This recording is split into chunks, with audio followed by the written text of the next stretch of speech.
Yo, what's good, YouTube? It's your host, who does the most, DJ Ramos, and we back with another reaction today. So, if y'all don't know, man, this is my favorite group ever to do some shit, man, because they had the longest run that any black man, or I feel like any nigga in general, has ever had, dog, when it comes to just like building their own shit. Unfortunately, it was illegal, but niggas had to do what they had to do.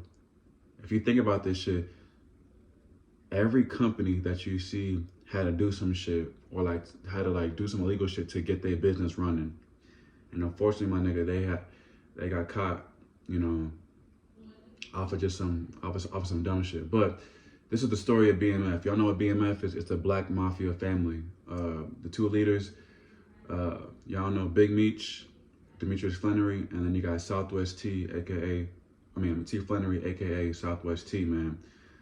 This is my favorite group, man. I be telling my brother that, not to look up to these niggas, but just to like get motivation.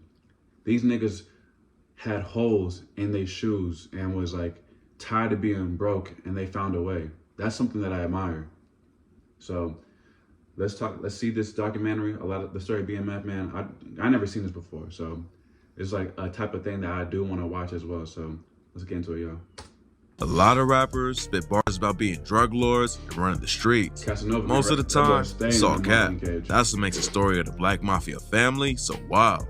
Most people thought they were just flashy promoters who party with rappers and flex a lot of cash. But behind the crazy whips and mansions, BMF was actually running one of the biggest drug rings in US history. And today, we're breaking down how they reached the top and came crashing down.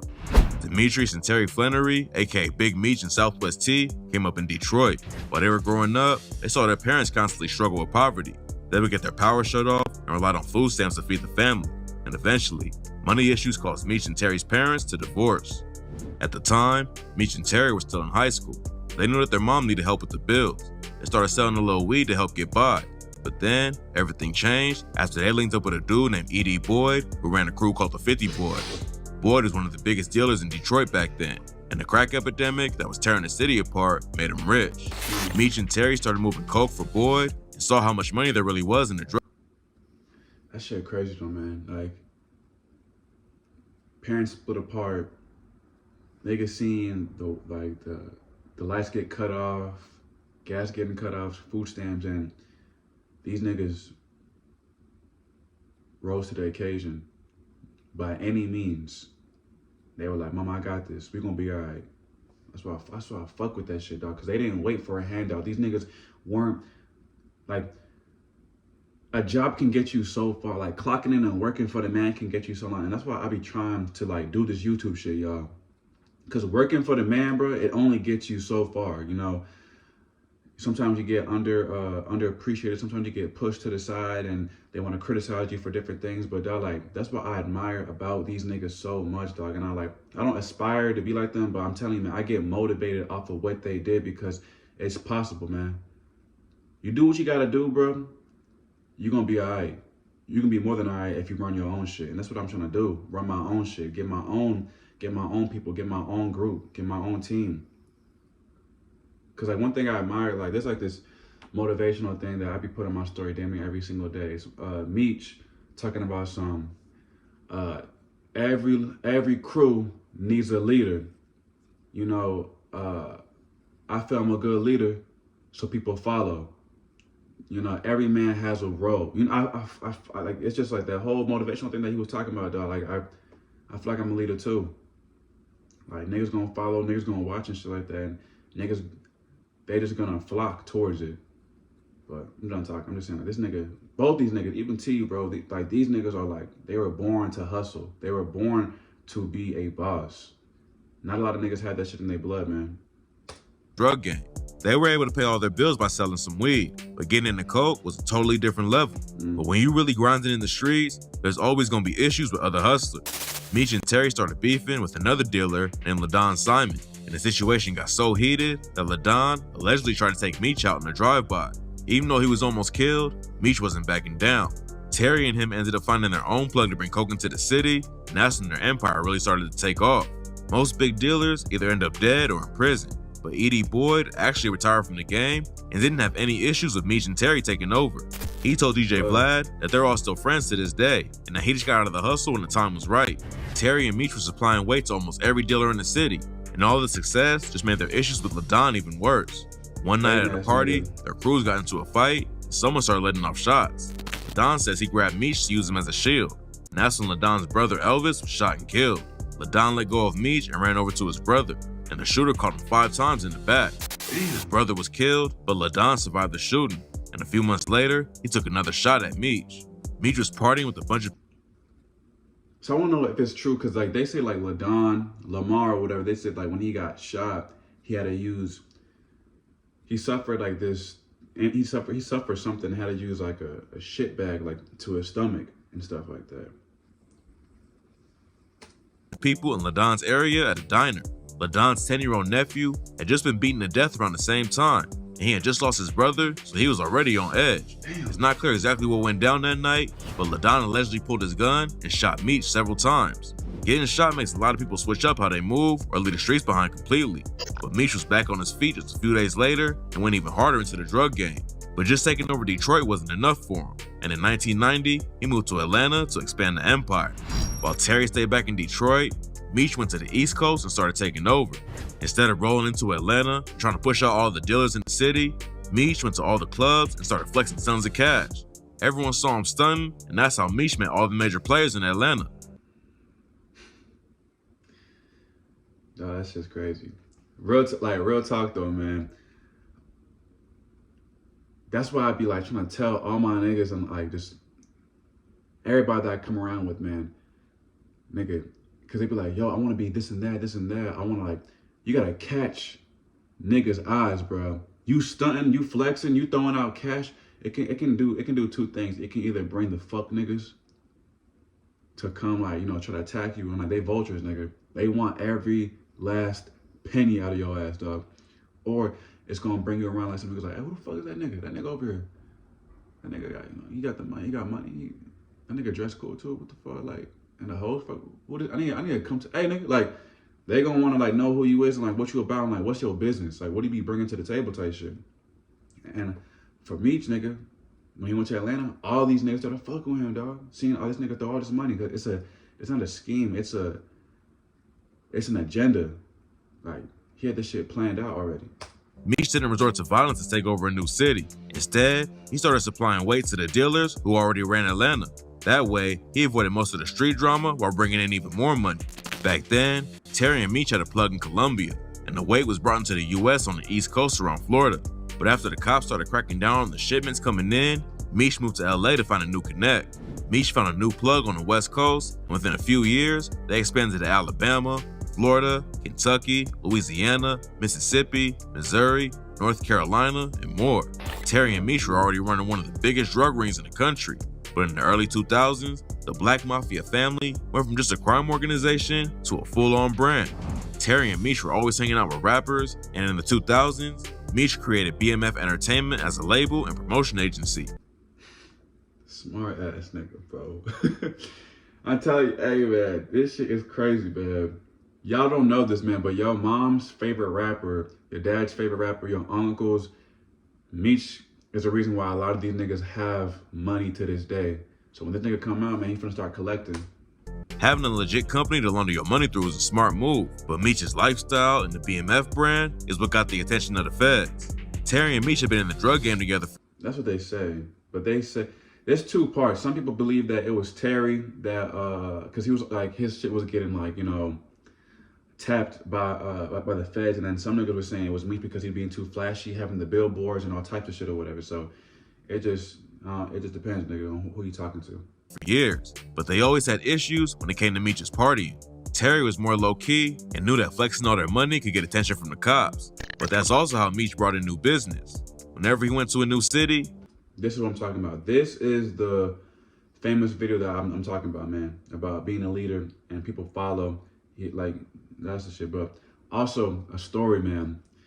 There's a story, man, that Meech went. I don't know if he went out the country or he went to out the state or whatever. But he went to this club, man, and they're about to close at 2 a.m.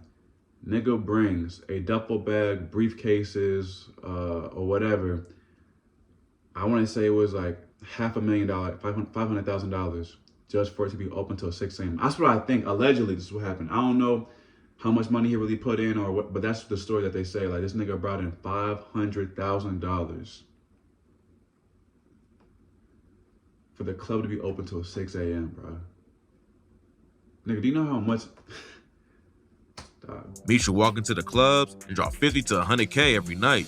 All the hustlers would notice the new guy throwing around crazy money, and that's how Meech would link up with local dealers. Back in the day, it wasn't that big of a deal, but when Meech started BMF Entertainment, he put the spotlight on the whole organization. The BMF brand popped off in the rap industry, but nobody knew where all the cash came from.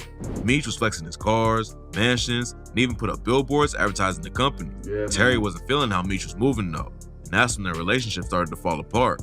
But before BMF went down, Meech got caught up in a double homicide in 2003.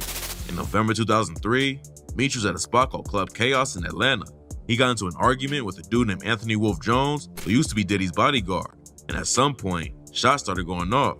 It's not clear who started shooting first, but Jones and his homie Lamont Gertie were both killed. Damn. And Meech got shot in the ass.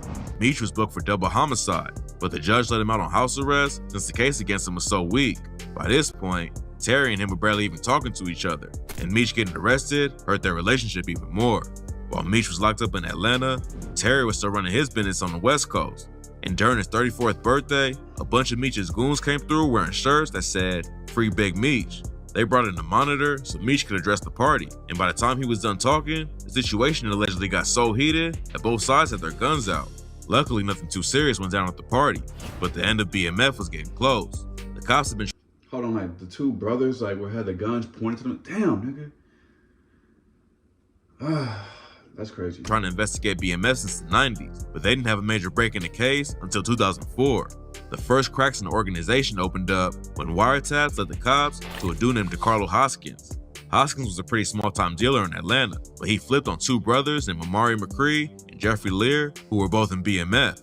And when the cops put a wiretap on them, they discovered that Amari was a high-ranking member of BMF and that Meech really liked him. The cops used the wiretap to pick up Jeffrey. Oh my God, this nigga was wearing a wire, bro. Yo, what the?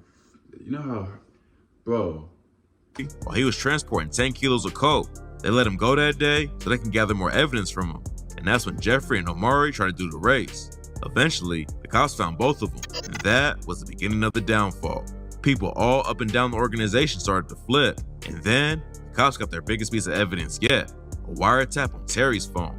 Terry and Meech were always fighting about Meech drawing attention to BMF, but there's a chance they'd still be free today if Terry didn't do business over the phone. The cops had him bugged for 5 months, and by the end of the investigation, they had 900 pages of evidence just from his phone conversations. Gosh, yeah, see, it could have, 900, bro, is wild. 900, dog, pages is fucking crazy. The DEA spent 2 years gathering evidence on it. By October 2005, they had already arrested 17 members of BMF and seized millions in cash, drugs, and other assets. Then they booked 30 more members of the crew, including Meech and Terry. According to the cops, BMF was moving an insane 2,500 kilos of coke every month. It was one of the biggest drug rings in the world, and it was alleged that Meech and Terry had over 500 people working for them at the height of BMF. Around 150 people were arrested during the investigation. Meech and Terry both pleaded guilty and were sentenced to 30 years each. And with all the high-ranking members behind bars, BMF was dead and gone. Terry and Meech started out selling baggies of weed on the streets of Detroit and worked up to running a criminal empire that brought in hundreds of millions of dollars. They were able to dodge the cops for a while. When you're moving that much weight, it's only a matter of time before something goes wrong.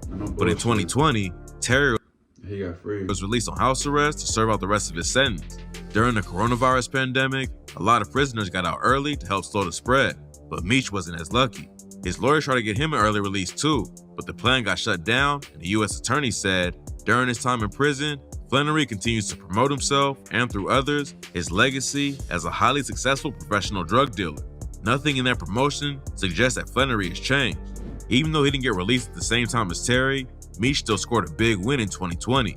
He was originally scheduled to get out in 2031, but sentencing guidelines have changed over the years, and Meech's legal team was able to get a few years knocked off of his time. Big Meech will probably be out in 2028 now. That's still a long time to sit behind bars, but Meech and Terry knew that was always a possibility. Like a lot of kids who grew up in inner cities surrounded by crime and poverty, Meech and Terry just adapted to their surroundings and did whatever it took. 2020 is around the corner though too, nigga. That's 2024. 4 more years till this nigga get out, man. To survive. But while most dudes just make a few racks in the streets so they can flex nicer clothes and cars, Meech and Terry took it way further and created one of the most famous empires out of Detroit.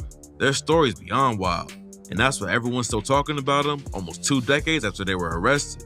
They made it out of the trenches to become 2 of the richest drug dealers in the world. But in the end, all of their money and power still gonna keep the feds off of their backs. Nobody knows what's gonna happen when they finish their sentences, but hopefully they stay out of the streets and move on from BMF. A lot of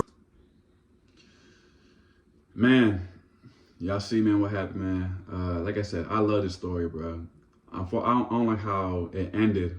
Obviously, these niggas got locked up and 2 brothers beef, and that should never happen and shit like that. But his brothers are y'all bound to fight and all types of shit.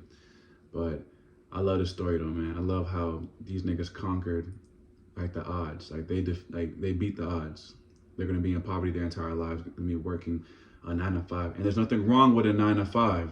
But with them, they know they couldn't be successful with this 9 to 5. They had to find a different way. So I just admire that about niggas that have hustle in them and that are willing to grind this shit out. But your boy DJ Ramos is out, man. We'll catch y'all in the next reaction.